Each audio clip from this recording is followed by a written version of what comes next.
Selamat pagi. Salam sejahtera untuk kita sekalian. Shalom.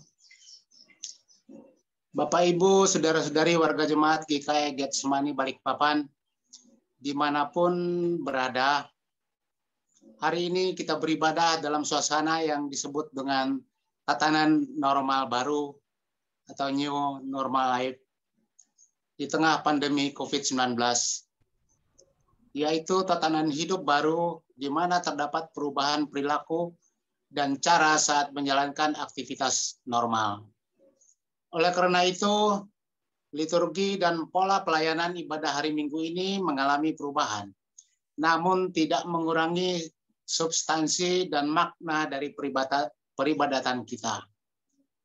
Pelayanan ibadah hari Minggu ini kita laksanakan secara virtual dengan liturgi yang dimodifikasi sesuai tuntutan tatanan normal baru dengan menerapkan social distancing dan physical distancing. Mari kita mengikuti ibadah ini dengan hikmat oleh pertolongan dan pimpinan Tuhan. Kita menyanyi dari lagu rohani dengan judul Tak Terbatas.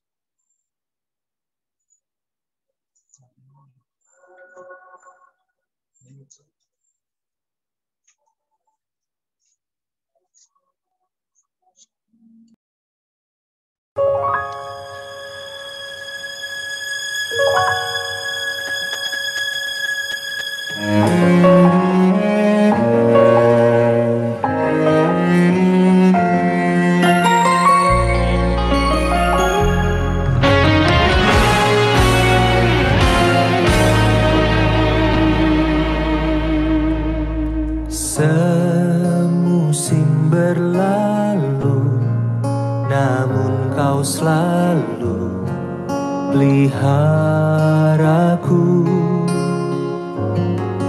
Kasih dan setiamu tak pernah layu di hidupku.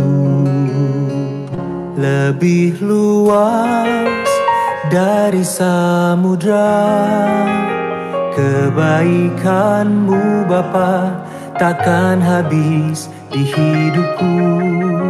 Lebih tinggi dari cakrawala, tak terbatas kasih-Mu.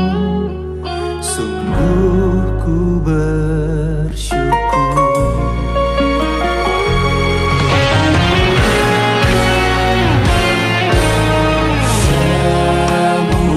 Berlalu, namun kau selalu peliharaku. Kasih dan setiamu, kasih dan setiamu tak pernah layu di hidupku. lebih luas dari samudra, kebaikanmu Bapa takkan habis di hidupku. Lebih tinggi dari cakrawala, tak terbatas kasih-Mu. Sungguh ku bersyukur.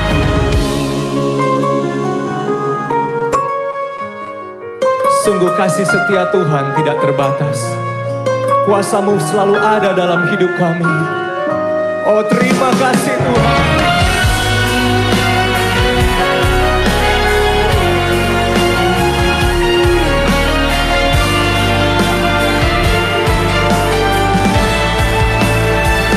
Lebih luas dari samudra, kebaikan-Mu Bapa takkan habis di hidupku. Lebih tinggi dari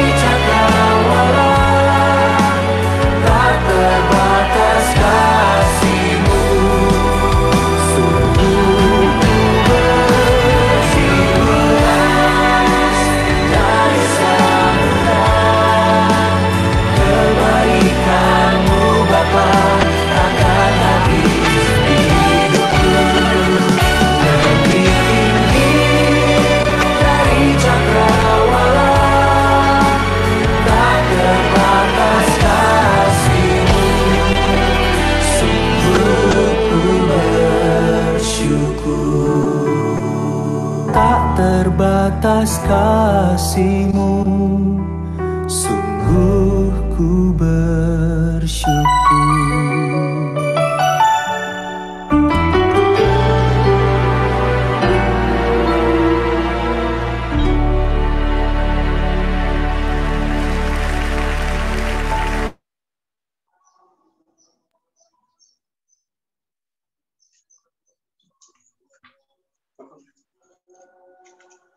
Dalam nama Bapa, Anak, dan Roh Kudus. Amin. Kasih karunia dan damai sejahtera dari Allah Bapa kita dan dari Tuhan Yesus Kristus menyertai kamu. Amin. Kita sambut futum dan salam dengan menyanyi dari NKB 164, bait pertama, ketiga, dan keempat, dengan judul Kidung yang Merdu di Hatiku.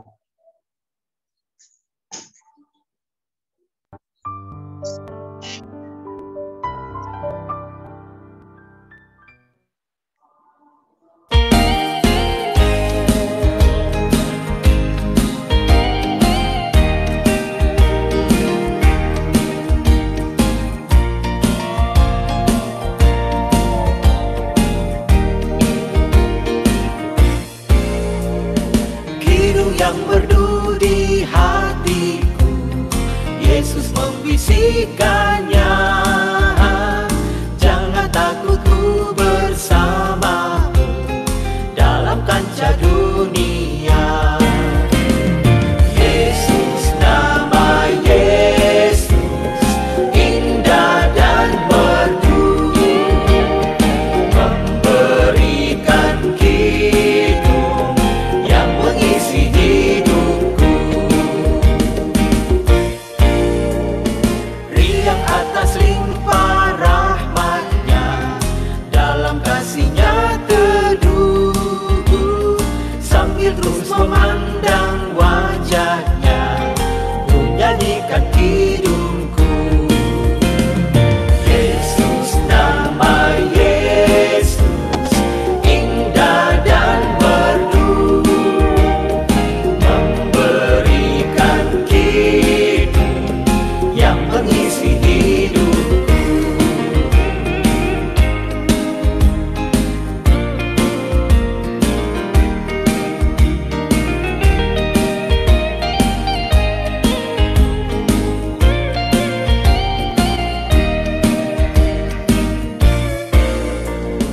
Bila ku dirundung kemelut pencobaan yang berat, hatiku tak takut dan kecut, karena Tuhanku dekat.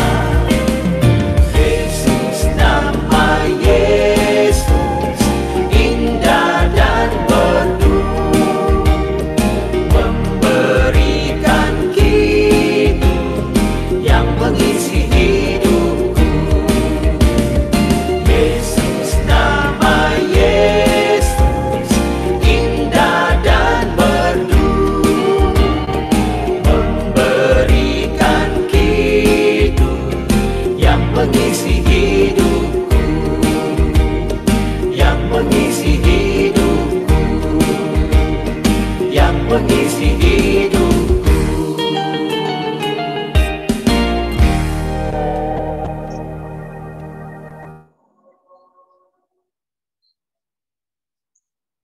Doa pengampunan dosa dan ucapan syukur. Mari kita merendahkan diri di hadapan Tuhan, mengaku dosa dan mengucap syukur dalam doa. Kita berdoa.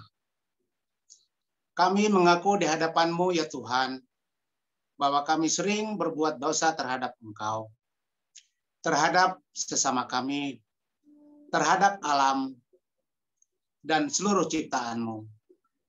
Kami lupa berbelas kasihan terhadap sesama ciptaan-Mu yang ada di sekitar kami. Kami sering berlaku kurang adil, hidup untuk diri kami sendiri. Kami lalai terhadap pekerjaan dan pelayanan kami. Kami lalai dalam berdoa dan beribadah kepadamu. Pandemi COVID-19 yang tengah melanda kami mengingatkan betapa lemah dan fananya hidup kami. Ampunilah dosa kami, kuatkan dan teguhkan iman kami, serta beri hikmat dalam menghadapi pandemi ini. Di tengah kealpaan dan dosa ini, kami bersyukur karena kasih-Mu yang tiada terbatas itu telah memungkinkan dan melayakkan kami untuk berbakti kepadamu. Berkatilah kami yang bertugas dan umat-Mu yang beribadah bersama dengan kami di rumahnya masing-masing. Kiranya pujian, doa, dan firman-Mu menjadi berkat untuk hidup kami. Kami berdoa dalam nama Tuhan Yesus Kristus, Juru Selamat kami. Amin. Marilah kita mendengarkan firman Allah yang akan tertulis di dalam kitab Markus pasal 9 ayat 30 hingga ayatnya yang ke-37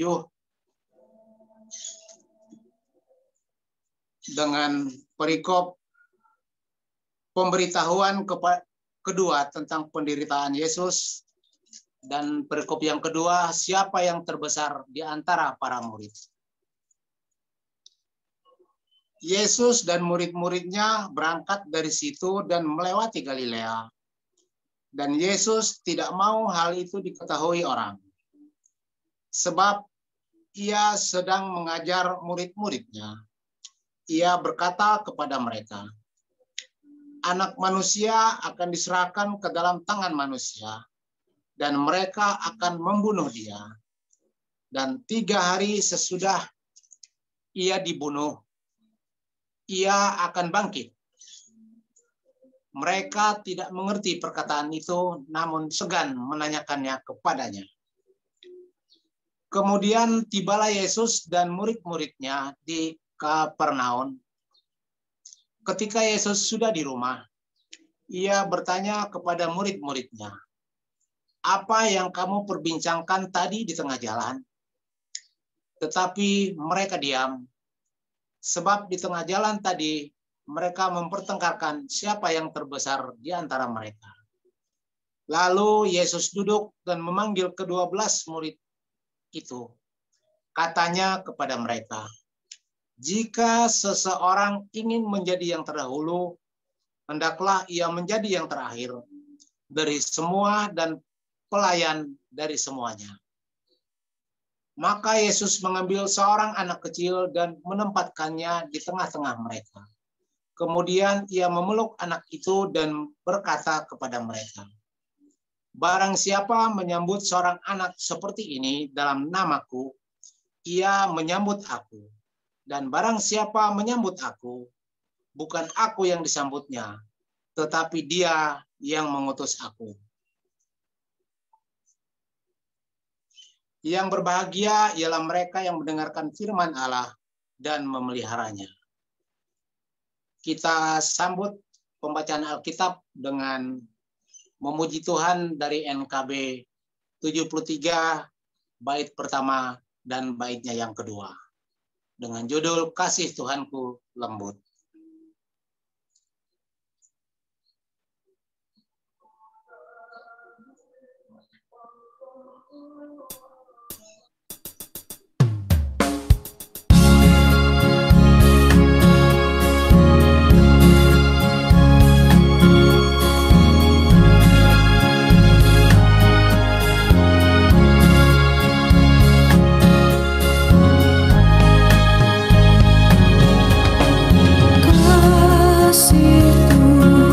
Tuhanku lembut pada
Bapak Ibu yang dikasih dalam Tuhan, kita akan bersama-sama merenungkan firman Tuhan yang terdapat dalam Yesaya pasal 11, ayat yang ke-18 hingga yang ke-20. Dan sebelum kita bersama merenungkan firman Tuhan ini, kita memohon pertolongan Tuhan dalam Roh Kudus-Nya. Kita berdoa. Kita berdoa. Tuhan Yesus Kristus, pada saat ini Tuhan, dalam ibadah kami, pada minggu hari ini yang kami laksanakan secara virtual, kami mohon kuasa Tuhan menyertai kami. Walaupun kami di rumah kami masing-masing, kami percaya bahwa Tuhan berkenan akan ibadah kami. Tuhan memberkati kami. Dan ya Tuhan, ada waktunya bagi kami pada saat ini untuk membaca merenungkan sabda-Mu. Kami mohon ya Tuhan, urapan Roh Kudus-Mu mengalir bersama kami, teristimewakan kepada hamba-Mu yang akan menyampaikan firman-Mu. Dan diberkatilah semua umat-Mu yang boleh mendengarnya, agar kami boleh mengerti dan memahaminya. Dalam Yesus Kristus kami berdoa. Amin. Yeremia pasal yang ke-11 ayat yang ke-18 hingga yang ke-20 dengan perikop nyawa Yeremia terancam di Anatot yang berbunyi demikian. Tuhan memberitahukan hal itu kepadaku, maka aku mengetahuinya. Pada waktu itu engkau, Tuhan memperlihatkan perbuatan mereka kepadaku, tetapi aku dulu seperti anak domba jinak yang dibawa untuk disembelih. Aku tidak tahu bahwa mereka mengadakan persepakatan jahat terhadap aku. Marilah kita binasakan pohon itu dengan buah-buahnya. Marilah kita melenyapkannya dari negeri orang-orang yang hidup, sehingga namanya tidak diingat orang lagi. Tetapi Tuhan semesta alam yang menghakimi dengan adil, yang menguji batin dan hati, biarlah aku melihat pembalasan-Mu terhadap mereka, sebab kepadamu-lah kuserahkan perkaraku. Amin. Bapak Ibu sidang jemaat Tuhan yang dikasih dalam Tuhan Yesus Kristus, renungan pada saat ini saya berikan judul yaitu keputusanku. Keputusan, Bapak Ibu sidang jemaat Tuhan, kita mengetahui bahwa keputusan adalah pemilihan dari berbagai alternatif. Artinya bahwa pilihan itu bersifat terakhir atau final. Atau keputusan yang kita pilih itu bersifat terakhir atau final. Itu yang dikatakan sebuah keputusan. Dan dalam kehidupan sehari-hari, dalam kehidupan beriman, kita seringkali diperhadapkan kepada berbagai pemilihan atau pilihan-pilihan dalam hidup atau berbagai alternatif pilihan dalam hidup, dan yang di dalamnya kita harus memilih. Ya, saya memberikan sebuah contoh adalah mau kita menyuarakan suara kebenaran atau suara kenabian kita di tengah dunia ini dengan segala konsekuensinya, atau kita berdiam diri demi sebuah keamanan yang mana yang kita pilih. Ingat bahwa setiap konsekuensi yang kita pilih dalam keputusan itu mengandung konsekuensi. Dan pada saat ini mari kita belajar bersama tentang seorang tokoh yang sangat luar biasa, yaitu Nabi Yeremia. Bapak Ibu yang dikasih dalam Tuhan, Nabi Yeremia adalah seorang nabi yang berasal dari Anatot, dari suku Benyamin. Dan dikatakan bahwa ia hidup pada masa akhir kerajaan Yehuda. Dan ia adalah seorang nabi yang dipilih oleh Allah yang sangat dengan luar biasa karena ia dipilih dari sejak dalam kandungan. Bapak Ibu yang dikasih dalam Tuhan, dalam pasal 11 Yeremia yang kita baca pada saat ini, teristimewa juga ayat 18 sampai yang ke-20, namun kita mau melihat secara keseluruhan terlebih dahulu. Bahwa Nabi Yeremia pada nas yang kita baca pada saat ini telah menyampaikan nubuatan kepada bangsanya sendiri dan juga kaum keluarganya. Dan nubuatan itu adalah nubuatan tentang murka Allah, tentang kutuk yang disampaikan kepada bangsanya sendiri dan juga keluarga besarnya di Anatot. Dan perlu kita ketahui bahwa kenapa sampai bangsa Israel ini menerima murka Allah. Padahal mereka ini adalah bangsa pilihan, bangsa yang senantiasa, kalau kita mau melihat adalah bangsa yang senantiasa dikasihi oleh Allah. Tetapi kita melihat bahwa bangsa ini menerima murka Allah dan juga kutuk. Kalau kita mau melihat dari pasal yang ke-11 itu, ayat yang pertama sampai ayat yang ke-17, bagaimana kelakuan kehidupan umat Israel bahwa mereka mengingkari perjanjian dengan Allah. Artinya bahwa ketika mereka mengingkari perjanjian mereka dengan Allah untuk hidup setia, mereka mengingkari perjanjian itu, maka murka Allah menjadi nyata dalam kehidupan mereka. Artinya bahwa kutuk dan murka Allah itu terjadi karena mereka mengingkari perjanjian dengan Allah. Dan inilah yang harus disampaikan oleh Nabi Yeremia kepada kaum sebangsanya dan juga orang sekampungnya sendiri, yaitu Anatot. Dan perlu kita ketahui bahwa bagi Yeremia menyampaikan hal ini bukan perkara yang mudah. Ia menghadapi dilema yang sangat luar biasa ketika ia harus menyampaikan suara kebenaran dari Allah atau nubuatan ini kepada kaum sebangsanya dan juga bahkan juga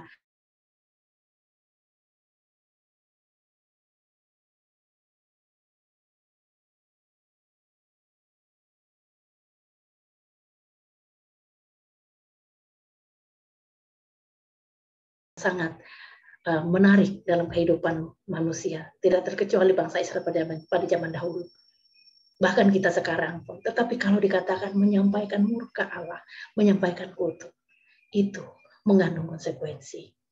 Dan bagi Yeremia, dilema yang dihadapinya pada masa itu adalah ia harus menyampaikan suara kebenaran itu dengan segala konsekuensinya, atau ia berdiam diri demi sebuah keamanan dirinya. Tapi kita melihat bahwa disinilah keputusan yang sangat luar biasa yang diambil oleh Yeremia sebagai seorang nabi Allah. Yeremia lebih taat kepada perintah Allah. Ia menyampaikan nubuatan tentang murka Allah, tentang kutuk kepada bangsa Yehuda itu sendiri, atau kaum Israel itu sendiri. Dengan kita melihat bahwa ada konsekuensi yang harus diterima oleh Nabi Yeremia dengan sebuah keputusan. Bahwa dalam nas yang kita baca dikatakan dari perikopnya mengatakan bahwa nyawa Yeremia terancam di Anatot. Artinya bahwa konsekuensi yang diterima oleh Nabi Yeremia ketika ia harus menyampaikan kutuk dan murka Allah kepada kaum sebangsanya, bahkan juga kaum keluarganya.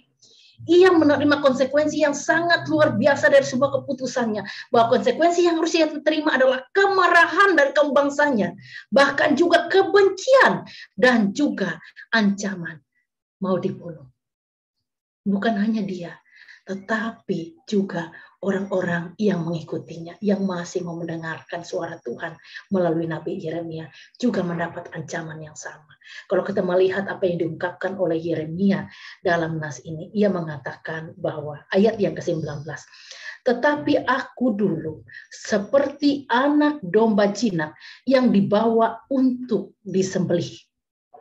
Itu yang dikatakannya, seperti anak domba jinak yang dibawa untuk disembelih. Ia tahu itu akan terjadi dalam hidupnya, bahwa ketika ia menyampaikan suara kebenaran itu, maka ia akan menghadapi resiko yang dihadapi ini.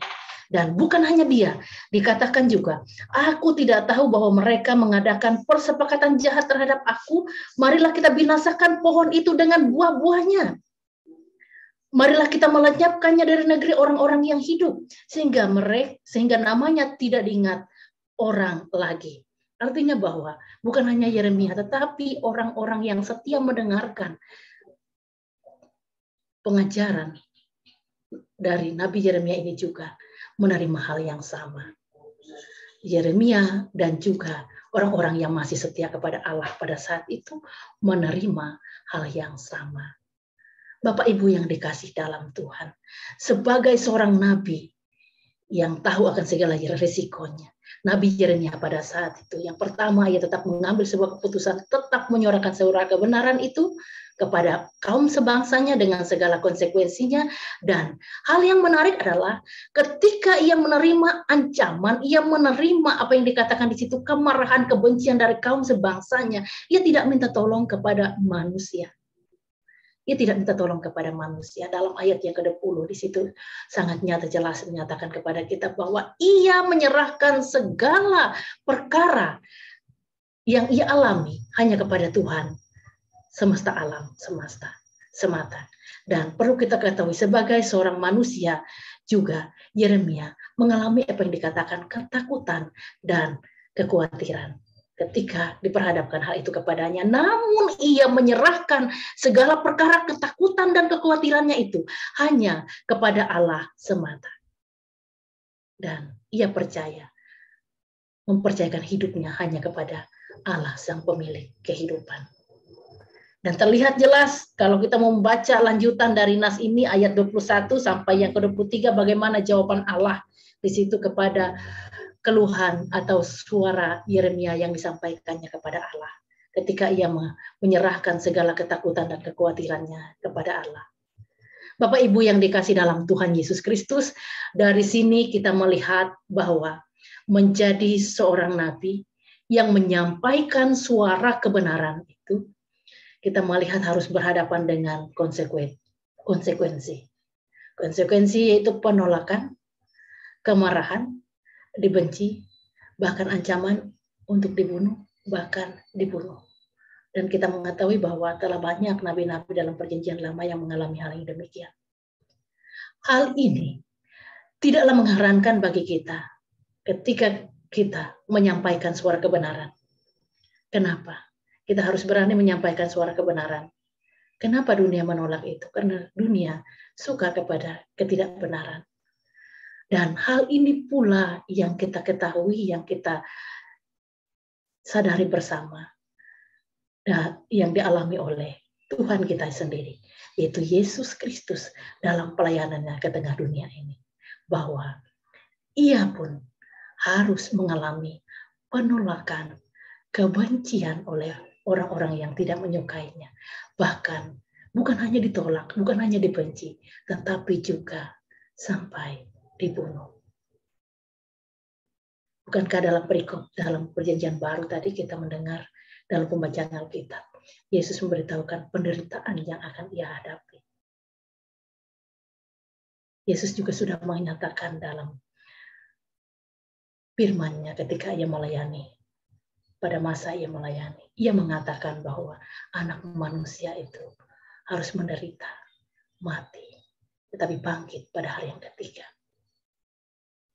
Maka bagi kita yang percaya pada saat ini, mari kita berkomitmen pada sebuah keputusan.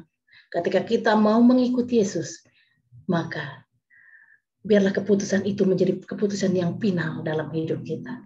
Dan bukan hanya mengikuti Yesus, tetapi siap untuk menyuarakan suara kebenaran yang harus disampaikan dengan segala resikonya. Siap untuk ditolak, siap untuk dibenci, bahkan lebih dari itu. Dan itu bukan perkara yang baru dalam kehidupan orang-orang percaya. Para nabi sudah mengalaminya. Tuhan kita Yesus Kristus sendiri sudah mengalaminya. Dan hal ini juga yang terjadi dalam kehidupan kita sekalian selaku anak-anak Tuhan.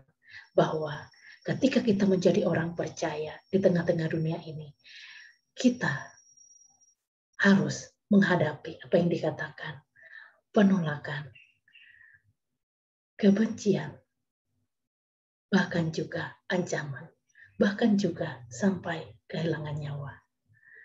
Bapak Ibu yang dikasih dalam Tuhan, dari nas ini ada beberapa poin penting untuk kita renungkan bersama. Yang pertama adalah mengikut Yesus adalah keputusan terakhir dalam kehidupan kita, keputusan yang menjadi keputusan final yang tidak bisa berubah lagi seharusnya dalam kehidupan kita.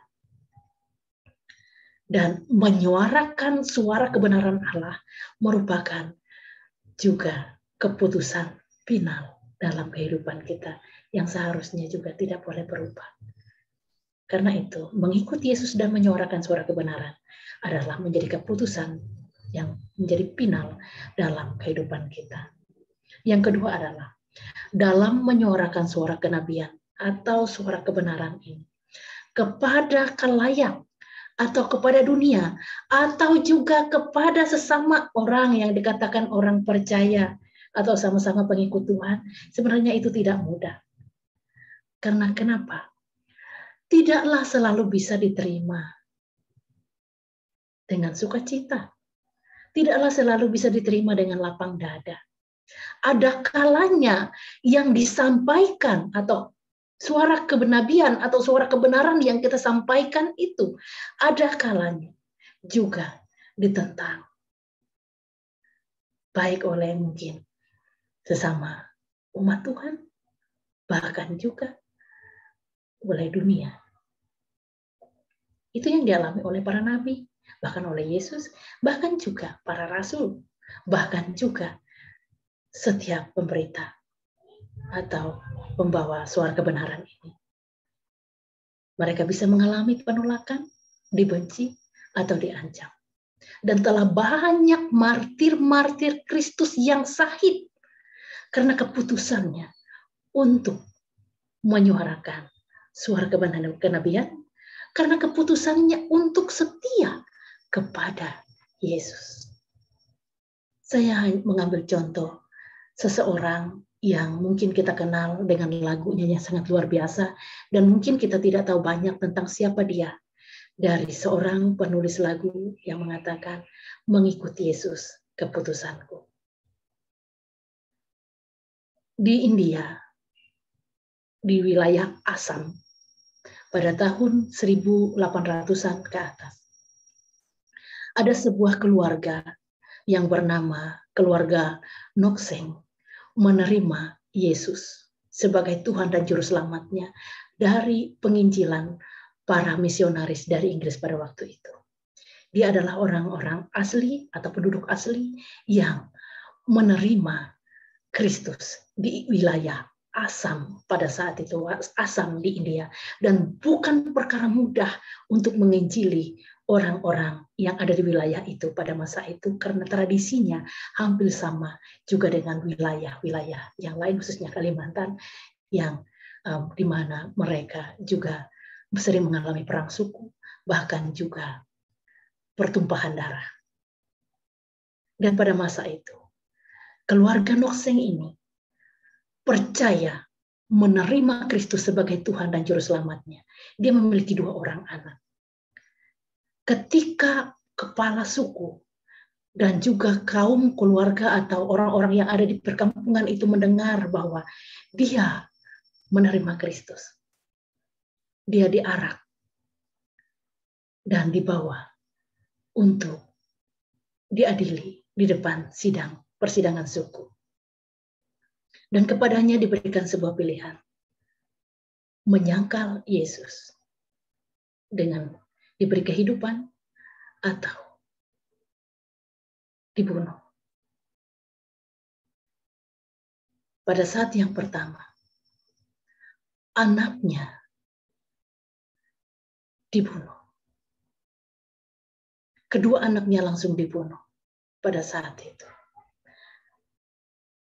Ia teringat kepada sebuah lagu yang pernah ia tulis pada saat awal-awal dia mengikut Tuhan. Dia mengatakan, mengikut Yesus, keputusanku, aku tidak ingkar, katanya. Ketika pada saat itu, kepala suku dan orang-orang melihat bahwa ia tetap teguh mengikut Tuhan, atau mengikuti Yesus, ia pun diberikan pilihan. Istrinya kemudian dibunuh. Dan kepadanya juga diberikan pilihan, Kalau kamu masih menyangkal Yesus, maka kamu akan saya bunuh. Pada saat itu, ia pun kembali mengatakan, walau sendiri, tetap ikut Yesus, aku tidak ingkar. Itu yang ia katakan. Kemudian, beberapa selang waktu kemudian, dipertanyakan kembali kepadanya. Sekarang anaknya 2 sudah mati, istrinya telah mati di hadapannya. Tetapi sebelum mati, istrinya mengatakan kepada suaminya, Nokseng ini, jangan pernah menyangkal Yesus. Apapun yang terjadi. Kemudian, diberikan kesempatan kepadanya. Silakan memilih. Dia mengatakan, salib di depanku, dunia di belakangku. Dan itu adalah kata terakhir yang ia ungkapkan. Setelah itu, ia dibunuh. Dan kita mengetahui bahwa dari apa yang ia ucapkan ini, jadilah sebuah lagu yang kemudian ditulis ulang oleh seorang musisi dari Amerika. Dan lagu ini sangat terkenal. Dan inilah kisah pilu di balik lagu Mengikut Yesus, Keputusanku. Bapak Ibu yang dikasih dalam Tuhan, di sini kita melihat bahwa menjadi pengikut Yesus di tengah dunia ini, baik itu zaman dahulu, zaman sekarang dan akan datang, tidaklah mudah untuk mempertahankan iman. Untuk mempertahankan iman kita setia kepada Tuhan itu tidak mudah. Ada banyak tantangan yang harus kita hadapi. Tetapi kita mau belajar setia akan sebuah keputusan yang kita ambil. Sekali kita mengatakan mengikut Yesus, ikutilah Yesus dengan setia. Apapun yang terjadi, walau nyawa kita sendiri menjadi taruhannya, jangan menjual iman kita karena cinta, jangan menggadai iman kita karena harta, jangan menggadai iman kita karena jabatan. Karena kita tahu bahwa pintu surga tidak akan bisa dibuka dengan uang, dengan jabatan, atau dengan apapun. Begitu. Karena itu, marilah kita setia hanya kepada Kristus Yesus semata dalam hidup. Dan perlu kita ketahui bahwa apa yang dialami oleh keluarga Nokseng ini kemudian membuat hati kepala suku ini tergugah. Kenapa seorang Nokseng dan keluarganya begitu teguh imannya dan tidak mau mengingkari imannya? Hanya karena Yesus. Kemudian ia mencari tahu tentang siapa Yesus. Dan pada akhirnya kita mengetahui bahwa kepala suku ini membawa orang-orang yang ada di wilayahnya pada saat itu berkumpul bersama di tempat mereka mengeksekusi keluarga Nokseng ini. Dan di tempat itu ia menyatakan diri percaya kepada Yesus. Artinya bahwa dari benih-benih yang jatuh pada saat itu telah timbul benih-benih baru yang lebih banyak lagi. Artinya menyatakan juga kepada kita bahwa marilah kita tetap setia kepada iman dan kepercayaan kita kepada Yesus dalam hidup kita. Mengikuti Yesus adalah keputusan. Oleh sebab itu, sebelum kita bersama-sama menaikkan doa syafaat kita pada saat ini, mari kita menghayati sebuah lagu yang menyatakan, mengikuti Yesus, keputusanku. Aku tetap teguh sampai selama-lamanya. Mari kita naikkan pujian ini.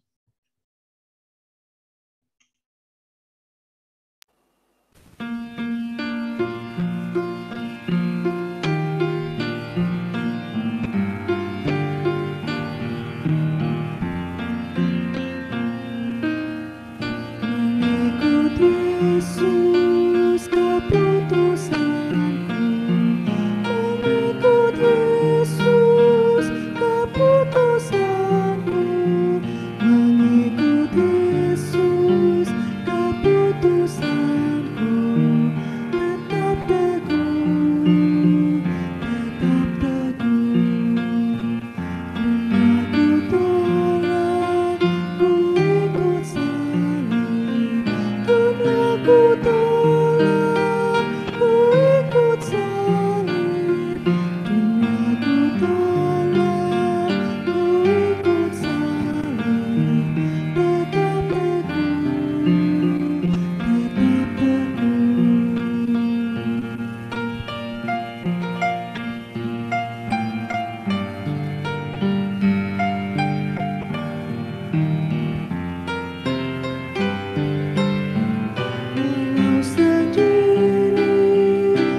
Mari kita bersama-sama berdoa, dan kita akhiri dengan berdoa Bapa kami bersama. Kita bersatu dalam doa. Terima kasih ya Allah atas kasih dan kesetiaan-Mu kepada kami, yang telah menyampaikan suara-Mu kepada kami ya Tuhan melalui firman-Mu, bahwa Engkau mengingatkan kami Tuhan, supaya kami setia mengikut Engkau dalam setiap keputusan kami. Kami mau berjanji dan berkomitmen untuk mengikut Engkau dengan setia, mengiring Engkau dengan setia di sepanjang jalan hidup kami, dan juga siap untuk menyuarakan suara kebenaran-Mu Tuhan di tengah-tengah kehidupan ini. Karena itu ya Tuhan, mampukan kami untuk berkomitmen pada keputusan kami untuk tetap setia dan menyuarakan kebenaran-Mu di tengah-tengah kehidupan ini. Tolong kami Tuhan. Dan pada saat ini kembali ya Tuhan, kami rindu mensyukuri setiap kasih setia Tuhan, pertolongan Tuhan di tengah-tengah kehidupan kami. Sepanjang waktu yang telah lewat, kehidupan kami telah disertai oleh Tuhan. Kami telah dijaga, dipelihara, dan diberikan napas hidup. Bahkan juga diberikan kekuatan dan kesehatan. Pertolongan-Mu nyata dan tidak pernah terlambat. Kami menaikkan syukur bagi-Mu Tuhan atas semua kasih dan setia-Mu itu bagi kehidupan kami. Kini Tuhan, kami pertaruhkan kembali hidup kami dari hari ini ke depan hanya ke dalam tangan Tuhan. Berikan kami ya Tuhan kekuatan kesehatan kembali, pemeliharaan-Mu, dan juga ya Tuhan, terlebih berkat-berkat Tuhan di setiap karya dan kehidupan kami. Kami mohon ya Tuhan, biarlah kasih-Mu tetap Engkau nyatakan di tengah-tengah kehidupan kami. Pada saat ini pun Tuhan, kami rindu bersyukur bersama-sama dengan keluarga kami, saudara kami, yang boleh merayakan ulang tahun kelahiran dan perkawinannya pada minggu-minggu ini ya Tuhan. Kami rindu, biarlah ya Tuhan berkat-Mu kembali mengalir dalam kehidupan mereka, dan biarlah ya Tuhan, hidup mereka senantiasa di dalam kasih dan setia-Mu. Kami kembali berdoa ya Tuhan, berikan kekuatan dan kesehatan kepada saudara-saudara kami yang pada saat ini mengalami sakit atau kelemahan tubuh. Teristimewa Tuhan, kami mau berdoa bagi anak kami, Irena, yang ya Tuhan pada siang hari ini rencananya akan keluar dari rumah sakit, dan terima kasih Tuhan atas pertolongan-Mu dalam kehidupannya. Kami mohon ya Tuhan, di masa-masa pemulihannya di rumah ini kembali ya Tuhan, kami rindu menyerahkan dia ke dalam tangan Tuhan. Biarlah ya Tuhan, tangan kasih-Mu memberikan kepadanya kekuatan, kesehatan kembali bagi tubuh fisiknya, sehingga ia Tuhan boleh merasakan kesetiaan Tuhan, kasih Tuhan di dalam kekuatan dan kesehatan dalam tubuh fisiknya. Sempurnakan kesehatannya Tuhan dalam kuasa-Mu. Dan kami juga berdoa, menyerahkan juga pada saat ini Bapak Ruben Jino, yang pada saat yang lalu ya Tuhan, pasca operasi. Kami menyerahkan ya Tuhan pada saat ini ketika ia juga dalam masa pemulihan pasca operasi, Tuhan menyertai hari-harinya, agar ia juga boleh dipulihkan dan dikuatkan oleh Tuhan. Dan kembali ya Tuhan, kesehatan yang datang daripada-Mu mengawalinya dalam hari-hari yang ia lalui. Kami menyerahkan juga ya Tuhan, jemaat Tuhan, orang tua kami, mereka yang lansia di rumah mereka masing-masing. Dalam setiap keberadaan mereka ya Tuhan, kami mohon ya Bapa, berikan sukacita, berikan damai Tuhan, berkat Tuhan, terlebih kekuatan kesehatan, mengawali hari-hari mereka, sehingga mereka boleh merasakan kebahagiaan dan sukacita hidup di tengah-tengah keluarga mereka. Kami berdoa kembali ya Tuhan, pada saat ini untuk seluruh jemaat-Mu di Jemaat GKI Balikpapan ini. Biarlah berkat Tuhan mengalir senantiasa dalam setiap keluarga, bahkan dalam setiap kehidupan dan karya mereka. Saat ini kembali kami berdoa untuk bangsa kami, bangsa Indonesia, bila tetap ke dalam keadaan aman, damai, dan tentram. Terus Tuhan, kami mau berdoa untuk teristimewa Tuhan, wilayah bangsa ini yang pada saat ini mengalami bencana banjir, khususnya wilayah Kalimantan Tengah ya Tuhan, yang pada saat ini mengalami banjir ya Bapa. Kami mohon ya Tuhan, lawat mereka semua ya Tuhan yang pada saat ini mengalami korban banjir. Berikan mereka penyertaan, kemampuan dalam mengatasi semua ini. Teristimewa Tuhan, kesabaran yang datang daripada-Mu menyertai mereka, bahkan apa yang mereka perlukan ya Tuhan, Engkaulah yang mencukupi kebutuhan yang mereka hadapi pada saat ini. Berikan mereka kekuatan dan kesehatan juga di tengah kondisi pada saat ini. Terlebih Tuhan, kami menyerahkan biarlah suasana atau situasi mereka boleh tetap dalam keadaan aman dan terkendali. Kami kembali berdoa ya Tuhan untuk bangsa kami yang pada saat ini bersatu padu menangani COVID-19 ini. Kami mohon ya Tuhan, mereka yang bekerja di garda terdepan, Tuhan sertai dan Tuhan berkati, agar apa yang mereka lakukan boleh membawa bangsa kami ini ya Tuhan dalam keadaan aman kembali.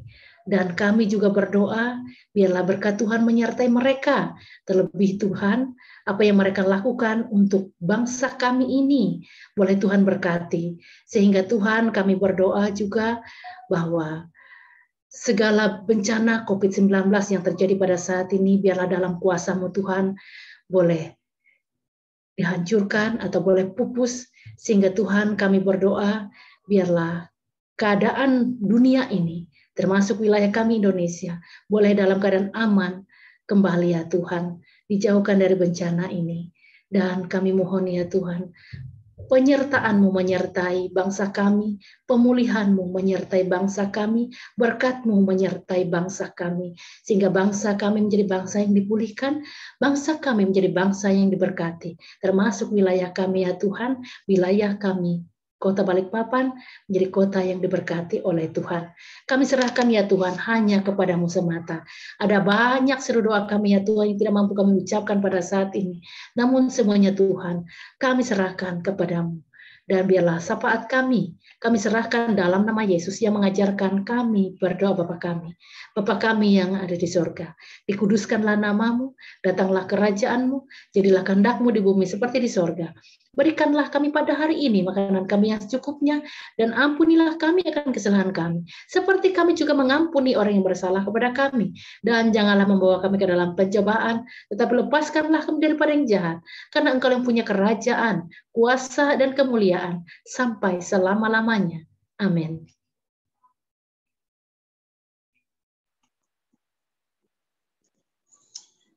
Kita masuk ke dalam persembahan syukur. Dengan rela hati, aku akan mempersembahkan korban kepadamu, bersyukur sebab nama-Mu baik, ya Tuhan. Aku tahu, ya Allahku, bahwa Engkau adalah penguji hati dan berkenan kepada keikhlasan. Maka aku pun mempersembahkan semuanya itu dengan sukarela dan tulus ikhlas. Mari kita berdoa untuk persembahan kita. Dengan sukacita dan sukarela kami mau memberikan persembahan kami kepadamu ya Tuhan, untuk menopang pelayanan gereja-Mu di tengah pandemi COVID-19 ini, supaya gereja-Mu tetap teguh mengabarkan berita Injil-Mu kepada dunia ini, terutama meneguhkan dan menguatkan iman kami umat-Mu. Berkatilah kami yang akan memberikan persembahan ini agar selalu hidup dalam kelimpahan-Mu. Amin.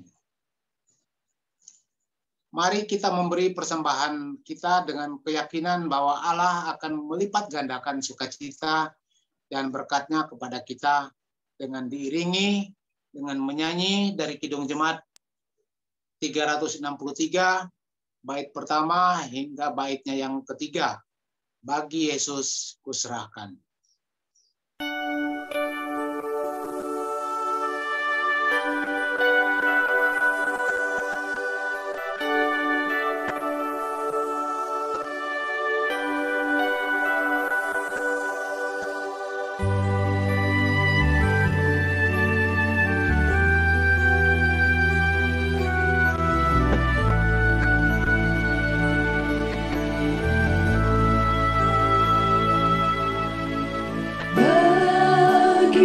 Yesus ku serahkan hidupku seluruhnya, hati dan perbuatanku pun waktuku miliknya. Bagi Yesus semua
Bersama-sama dengan sekalian orang percaya dari segala masa dan tempat, kita mengikrarkan pengakuan iman Kristen yang diakhiri dengan menyanyi haleluya.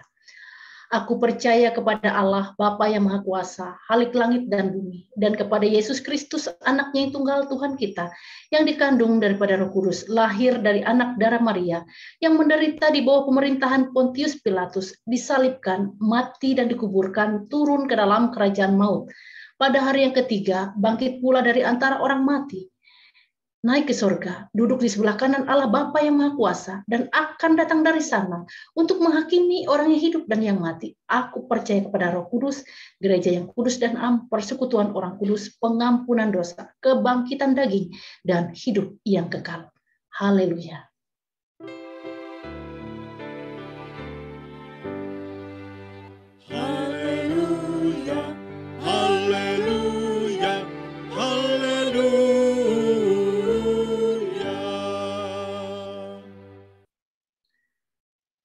Jemaat Tuhan, terimalah berkat Tuhan.